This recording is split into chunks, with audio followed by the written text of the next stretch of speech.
I'm doing some renter-friendly decorating for this office space. This is what I want it to eventually look like, and today I'm focusing on the mirror tile backsplash.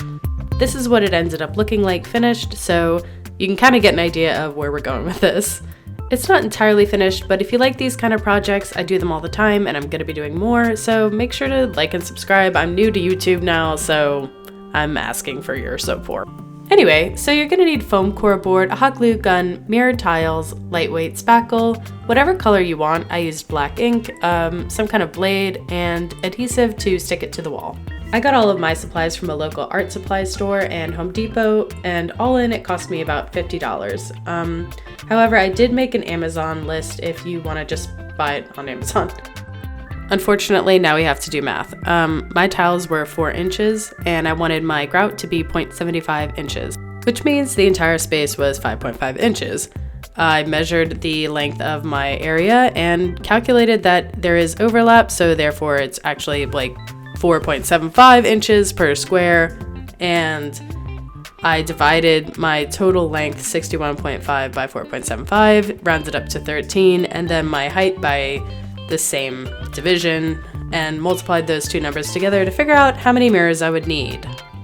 Being totally honest with you though, I actually did absolutely none of that math. I just cut out my gator board to fit to the size of the space that I wanted to cover in mirrors, and then kind of just went with the vibes. I don't like measuring.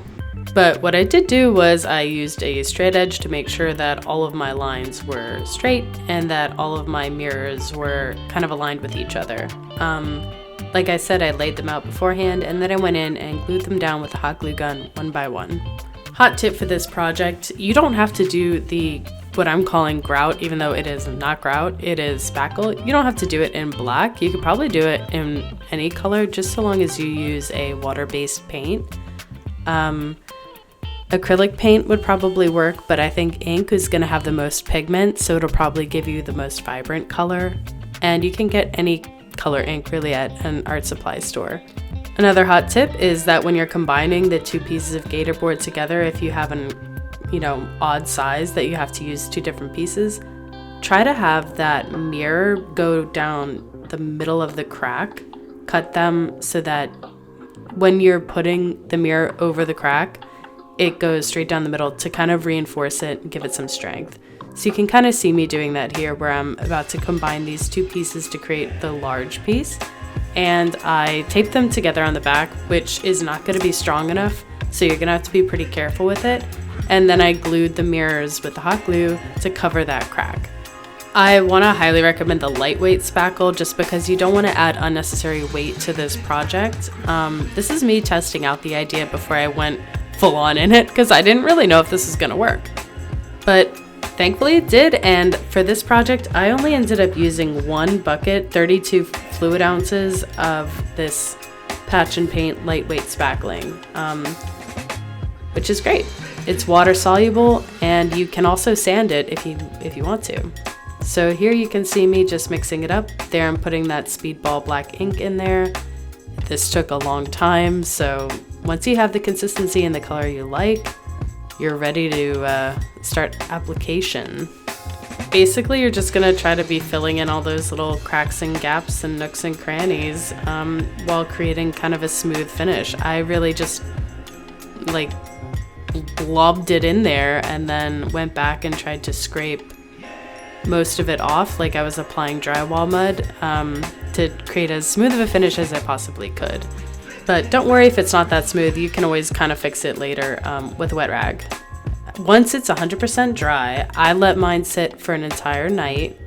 You can go back in, and like I said, you can kind of use your wet rag to scrub away at some of those bumps if you want.